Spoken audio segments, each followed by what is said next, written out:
What is up, guys? Nick here, and it's going back.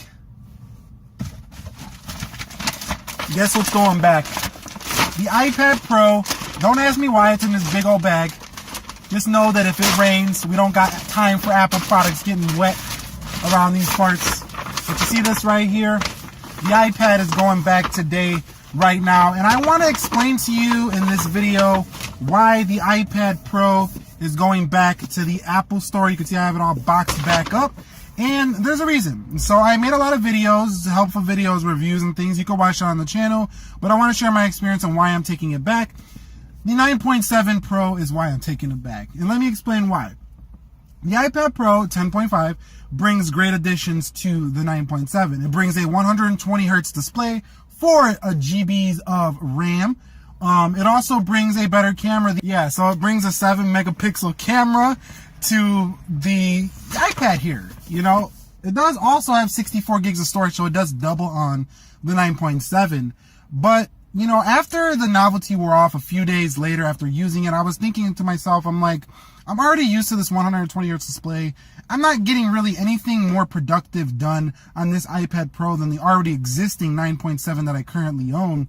So I'm like, you know, maybe I should just return this thing and go with maybe a smaller Windows PC, because I've been looking for something small that can replace a laptop. And this is actually a tricky market right now because there's not a lot of products that can do an all-in-one device and handle 4K, you know, have all the ports. It's really, you got to do your research when it comes to these smaller laptops. We got the XPS, we got like the MacBook 12-inch, but that thing is kind of underpowered. And then you got, on the Windows side of thing, you got like the Lenovo Yoga series.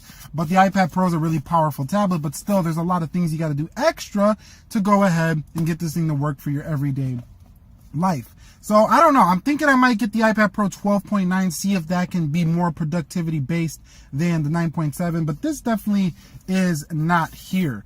But what do you guys think? Do you think the iPad Pro is, you know, a worthy upgrade over the 9.7? Do you think it changes that much? To me, it is a better tablet overall. Definitely a better tablet pretty much across the board. But it's not so much better that you have to run out and get this right now unless you just gotta have an iPad. Now, if you're a first-time iPad Pro user, like it's the first time you're gonna just now try out iPad, I think this is definitely the one you should pick up, the 10.5 or the 12.9. The 10.5 is probably the better all-around device due to the fact that it's not unwieldy, it's not too large. But overall, yeah, the iPad Pro to me is still not replacing a portable PC. There's just times when you run into things you need and you're just not getting it. And it's due to the fact that it runs a mobile operating system. It's similar to when Surface had the Surface RT platform and they had like that Windows mobile store only. You couldn't get programs off the Windows. It was kind of a useless device. And when they brought full Windows to the Surface line, then it became a more viable option for people who wanted to replace their laptops with a portable thing like that. So anyway, that's going to wrap it up here for me. iPad Pro is going back. This is why I returned it. Did you pick one up? Are you thinking about picking up? Did this help you out deciding maybe I shouldn't get that? I got a Pro. Let me know down below.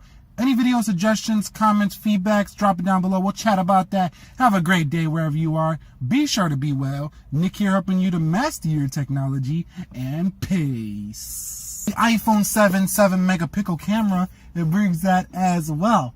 But the